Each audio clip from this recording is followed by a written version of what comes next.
gundira ibyiza aho kugira ngo ugundire ibibi. Menya neza yuko Uwiteka Imana kubona, nyamara arababazwa na bya bindi uhora wivurugutamo bibasha gutuma Uwiteka agira agahinda, bikazana ibibazo hano kwa ino si. Garukira Uwiteka, hindura imico, hindura imikorere, hindura imyitwarire, maze ugendane na Yesu kugira ngo Yesu nawe abashe gutura muri wowe by'umwihariko. Umunsi w'amakuba utari waza, umunsi w'ibibazo utari waza, umunsi wo kuririramo utari waza, umunsi w'imidugararo utari waza, umunsi w'amakuba n'ibyorezo utari waza, umunsi wa wundi umwana w'umuntu avuga ati noneho ndi hehe.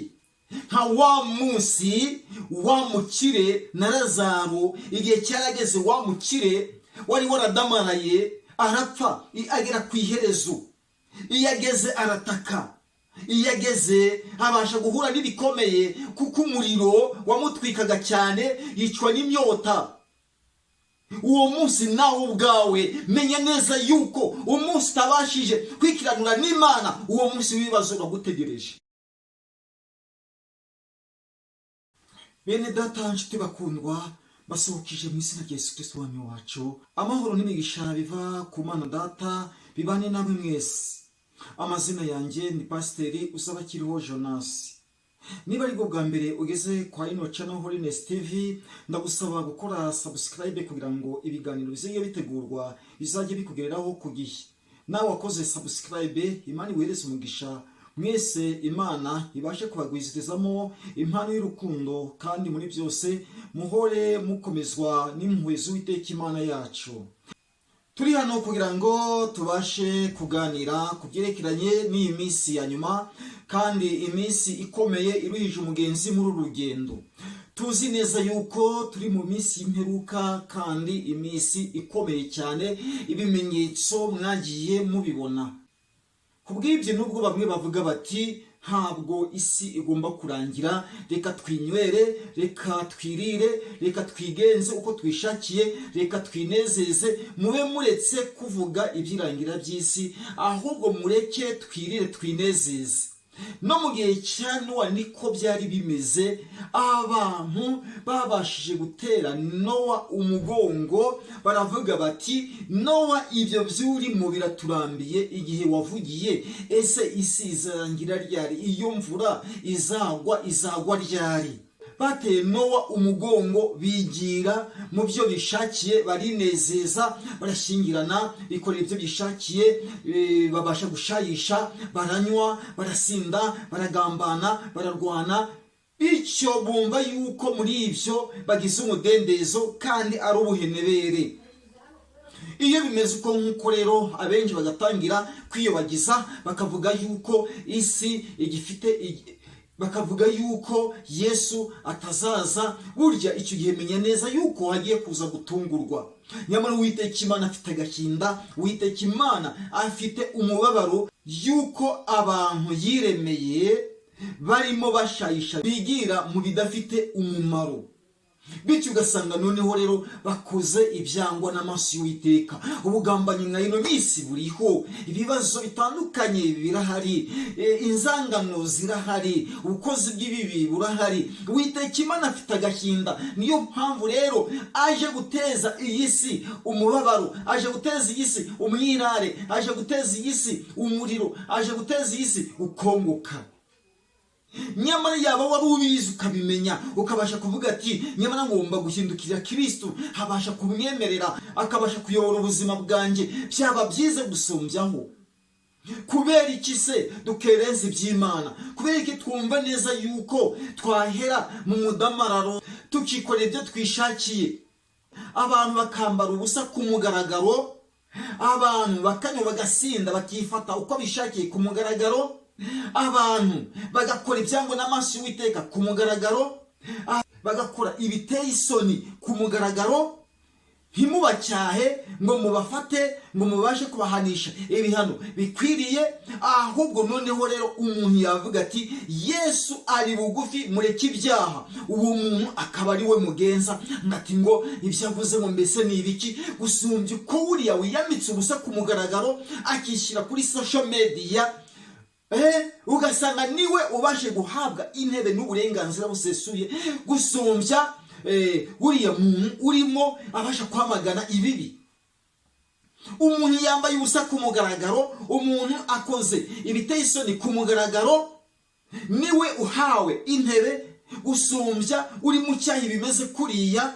Ngati ngo uriya ngo ari kuvuga ibiki, uriya uri kubasha kwamamaza n'iby'Imana, uri kuvuga yuko ngo Imana ije guhana. Izahana ryari? Imana izahana inkozi z'ibibi, Imana izahana abiyandarika, Imana izahana abifata nabi, Imana izahana abasinzi, Imana izahana abasambanyi, Imana izahana abiyambika ubusa. Abo nibo badukurira imivumo, abo nibo babasha kuzana ibibazo. Imana ikabasha guteza iyi si ibikomeye, ugasanga hanini bamwe barimbutse, ugasanga hanini bamwe bahuye n'ibibazo bikomeye cyane bitewe n'umubabaro ubukomotse ku Uwiteka.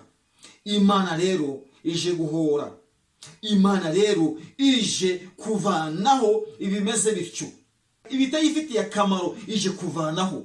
Ariko hashyirwa ukomeza isezerano, akarigendamo neza, akaryizerera, akumva neza yuko ku munsi Uwiteka Imana azaza guhora.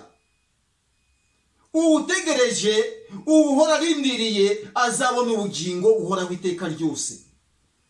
Haranira gukizwa, haranira gushinduka, haranira guhindura uburyo, maze ugendere mu bushake, ugendere mu kwera no gukiranuka, ukiranukiye Imana Data, Imana isumba byose.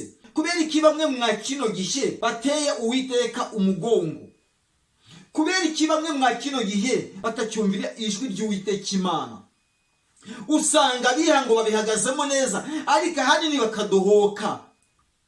Ese by'umwihariko koko Yesu aratinze? Nyamara Yesu we yarabyivugiye ati bamwe bazatangira kubona yuko umwana w'umuntu atinze, batangire gukubitana, batangire kurwana, ariko muri iyo minsi nibwo bazatungurwa. Mu minsi bamwe ubwo bazaba bavuga ati ni amahoro, icyo gihe nibwo imperuka izahera ko ize. Niko ijambo ry'Imana ribivuga, niko Yesu yabyivugiye. Nyamara rero iyabaye wamenye igihe cyurimo akagombye kugikoresha neza. Uwambaraga ubusa akambara neza, uwishyiraga ku karubanda akikura ku karubanda, uwiyandarika akabasha kwihereza agaciro. Imana iragaruka ikabasha kugarukira umwana w'umuntu iyo yihaniye. Nimwibuke ibyabaye mu gihe cya Yona. Yona ajya kuburira Ninivi.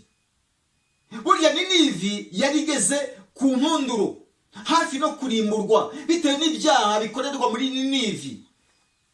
Ariko ubutumwa bwagezeyo, maze umwami abasha kubwumva, arihana, ategeka abo mu gihugu cye yuko bagomba gupfukama, bakiririza ubusa, bagasenga, bagasaba Imana kugira ngo ikureho ibyo byose. Habuze iki? Niki cyabuze cyatuma tugarukira Uwiteka Imana? Ese hari icyo bisaba? Ntacyo bisaba. Icyo bisaba ni ubushake no kubasha guca bugufi, no kwiyegurira Yesu, akabasha kwihana, akagarukira Yesu. Ngwino ugarukira Yesu. Uwiteka Imana aragukiza, aragukiza akaga k'ibyago by'imperuka bigiye kuza mu gihe kiri imbere. Kuko isi igiye kuba umwirare bitewe n'ibyaha bikorerwamo. None se wagize ngo Uwiteka azahora aruhanya n'abantu? Ntibishoboka. Kubera ko umubyeyi abahaniye umwana we? Kubera iki umuntu yagomeye ubuyobozi bumuhana? Kubera iki umuntu yabashe kuba ikigande umuryango umuca? N'Imana rero nayo igihe kirageze ibashe kuvana ibidafite umumaro mu bifite umumaro, maze ibifite umumaro bibashe kwimakazwa.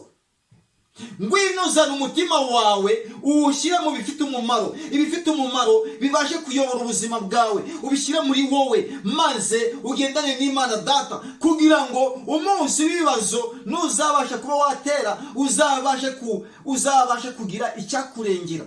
Niko ufite cyakurengera muri ino minsi ya none? Garukira Uwiteka Imana, nawe arakugarukira.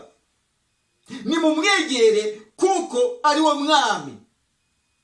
nimumwegere kuko ari umugwaneza kandi ngo aroroheje mu mutima we. Gira ishyaka n'umwete yo kubasha kureka ibibi, gundira ibyiza aho kugira ngo ugundire ibibi. Menya neza yuko Uwiteka Imana kubona, nyamara arababazwa na bya bindi uhora wivurugutamo bibasha gutuma Uwiteka agira agahinda, bikazana ibibazo hano kwa inosi. Garukira Uwiteka, hindura imico, hindura imikorere, hindura imyitwarire, maze ugendane na Yesu kugira ngo Yesu nawe abashe gutura muri wowe by'umwihariko. Umunsi w'amakuba utari waza, umunsi w'ibibazo utari waza, umunsi wo kuririramo utari waza, umunsi w'imidugararo utari waza, umunsi w'amakuba n'ibyorezo utari waza, umunsi wa wundi umwana w'umuntu avuga ati noneho ndi hehe. Nka wa munsi wa mukire na Lazaro, igihe cyarageze wa mukire wari waradamaraye arapfa, agera ku iherezo. Iyo ageze arataka, iyo ageze abasha guhura n'ibikomeye kuko umuriro wamutwikaga cyane, yicwa n'imyota. Uwo munsi nawe ubwawe menya neza yuko umunsi utabashije kwikiranura n'Imana, uwo munsi w'ibibazo uragutegereje. Garukira Uwiteka rero, tugiye gusenga Imana. Ese utsinzwe n'urubanza wowe ubwawe ukimara kwitekerezaho? Ese ni uwuhe mugambi ufashe? Ngwino garukira Yesu, tugiye gusenga Imana. Niba wumvise utsinzwe n'urubanza, hari byinshi byagutwaye mu ino minsi ya none bigatuma wibagiza iby'Imana, ubashe kubireka maze ugandukira Imana, ugendere mu kuri no gukiranuka kugira ngo Uwiteka Imana habashe kukwishimira. Ngwino garuka, tugiye gusenga Imana. Mwami Imana yacu, urakoze kukugira neza. Iri jambo rigirire uwari wese akamaro, kuko uri umwami w'abami. Komeza intambwe z'ibirenge by'umwana w'umuntu, maze ubwo uzaza uje guhemba no guhana, buri wese azabashe kugira iwawe adatsinzwe n'urubanza. Ni mu izina rya Yesu Kristo umwami wacu, amen. Imana ibahereze imigisha.